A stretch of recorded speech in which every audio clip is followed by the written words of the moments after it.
આપણી વાડી હાવ ગાંડી ગીરમાં જંગલને અડીને છે, એટલે સિંહનું લોકેશન બહુ હોય. સિંહ વારંવાર અહીંયા આવી જાય છે, એટલા માટે આમ થોડા ખુલ્લામાં બાંધવામાં આવે તો ક્યારે સિંહ આવી જાય એનું કંઈ નક્કી નથી હોતું. ઉત્પાદન કરવું પણ એટલું જ મુશ્કેલ હોય છે, અને ખાસ કરીને પશુપાલન કરવું પણ એટલું જ મુશ્કેલ હોય છે, કારણ કે અહીં જંગલી જનાવરનો પણ એટલો બધો ત્રાસ હોય છે અને હિંસક પ્રાણીનો પણ એટલો બધો ત્રાસ હોય છે.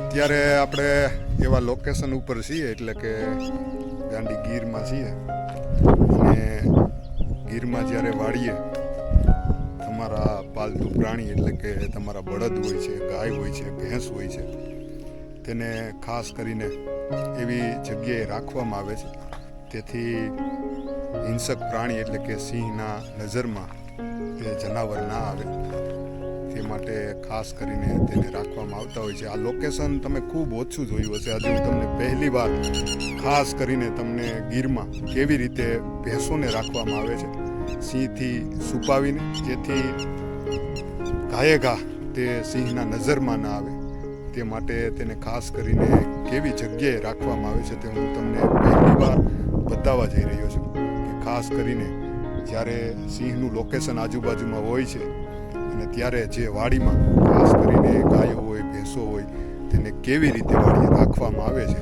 તે હું તમને પહેલી વાર બતાવવા જઈ રહ્યો છું.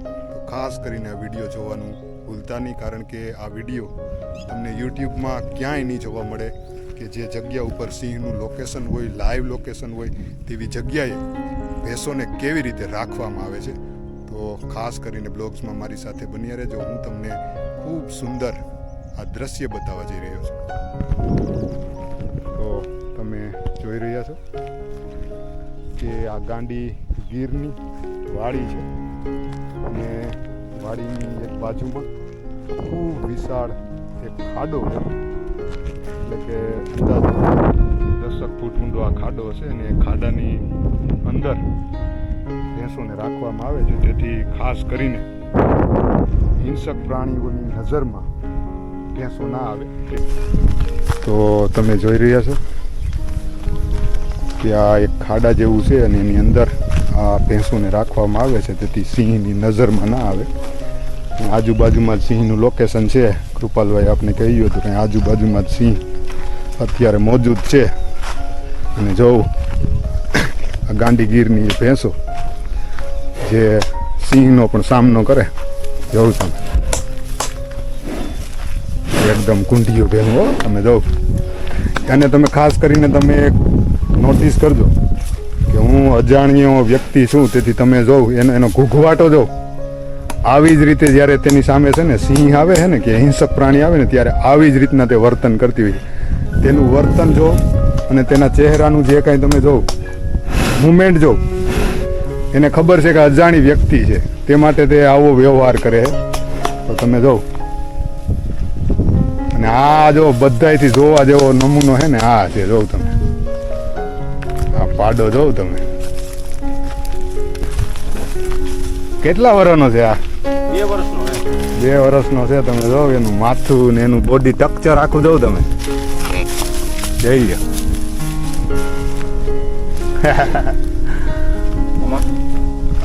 કમો નામ રાખ્યું છે એનું કૃપાલભાઈએ. કમો બી છે અમારાથી કે આ ક્યાંથી આવી ગયા, અને અમારે જવું તો આ જગ્યા ઉપર તમને કહું ખાસ કરીને સિંહનું આજુબાજુમાં લોકેશન હોવાથી ખાસ કરીને આ ભેંસોને ના આવે તે માટે આવી જગ્યા ઉપર રાખવામાં આવે. તમે જો આ કેટલું ઊંડું છે એ અંદાજ મારો. જો ધર્મેશભાઈ ઉપર ઉભા છે. ધર્મેશભાઈ જઈ એટલું આ ઊંડું છે, નીચું છે. ધર્મેશભાઈ જોઉં તમે સિંહનું લોકેશન હોય એટલે કોઈ સિંહ આવી ન શકે એમ, એટલા માટે ખાસ કરીને કૃપાલભાઈ આપને જણાવશે આ જગ્યા ઉપર ભેંસોને બાંધવાનું શું કારણ છે તે ખાસ કરીને કૃપાલભાઈ બતાવશે, કારણ કે ગીરમાં રહે છે અને ખાસ કરીને તેની આ ભેંસો